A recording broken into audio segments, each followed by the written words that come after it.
Dr. Jason Fang, a nephrologist from Canada. Welcome. Oh, thanks very much. Yeah, so I treat people on dialysis. That's a lot of what I do. And it's very disheartening because what happens is that when they develop their disease, they're so sick. But the diabetes itself is actually quite reversible. If you go to the diabetes associations, whether it's the American Diabetes Association or the Diabetes Australia, they all put out there that this is a chronic disease. And they tell people essentially that you have diabetes, you'll have it for the rest of your life, you might as well get used to it. The disease is actually reversible, but you have to know how to reverse it. If you don't know how to reverse it, then you're just going to get worse. And the thing is that the drugs don't actually do anything for the disease. And this is also not controversial because the thing is that type 2 diabetes is a disease of too much insulin resistance. And that's not controversial. Everybody acknowledges that, right? So if you have very high insulin resistance, it's going to cause high blood sugar, right? But that's the symptom of the disease. The disease is actually too much insulin resistance. So the treatments that we give are all targeted at blood sugar, right? That doesn't make any sense because it's almost like, to give an analogy, if you have an infection, if you have a leg infection, well, you need to treat that infection. So what was causing it was bacteria. You give antibiotics. But that infection can give you a fever. But that fever is not the disease. That's what we've done with type 2 diabetes. We're treating the blood sugar, but it's not a disease of the blood sugar. It's a disease of too much insulin resistance. So what happens is that because we're not treating the disease tends to progress. Then the answer is to get that sugar out, get it down. So the first thing you need to do is cut out all the sugar, cut out a lot of these refined carbohydrates, which are just sugar. So the breads and the pastas, right?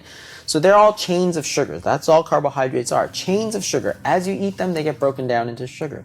So if you have too much sugar, if diabetes is essentially too much sugar, you got to stop taking sugar. Otherwise, you're going to make it worse. So that's probably the first thing. You can do more exercise, try and burn it off.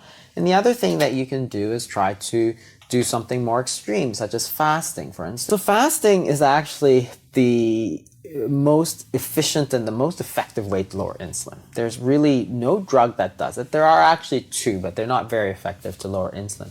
But if you understand that the disease is too much sugar, too much insulin, then you got to say, well, if it's too much sugar, too much insulin, let's get rid of the sugar, let's get the insulin down. How am I going to do that, right? So the thing about the sugar, you can go on a very low-carb diet, a ketogenic diet, and that will get your sugars down. But it doesn't necessarily get your insulin down because the proteins and the fats still raise insulin. Not to the same degree that carbohydrates do, but they still raise insulin. So you can get that sugar down, but you won't get that insulin down. So you can actually put people on various periods of fasting because you're not taking anything. It's not simply low carb, it's low protein and low fat, right? It's nothing at all. So think about what's going to happen here. The body is not going to have anything coming in. So what it's going to happen is it's going to start burning that sugar. And that's perfect. That's exactly what we want it to do. It starts burning sugar.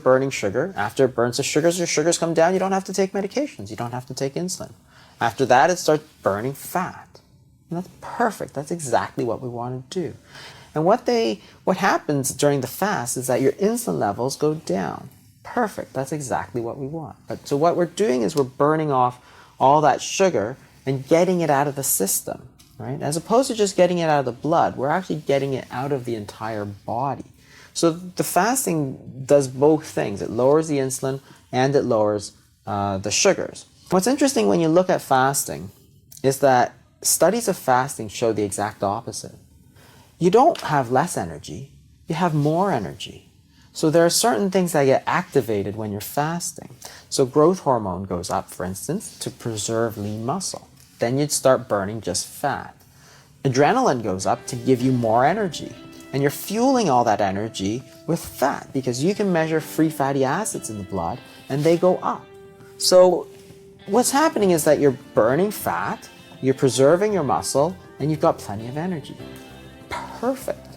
That is like the perfect treatment.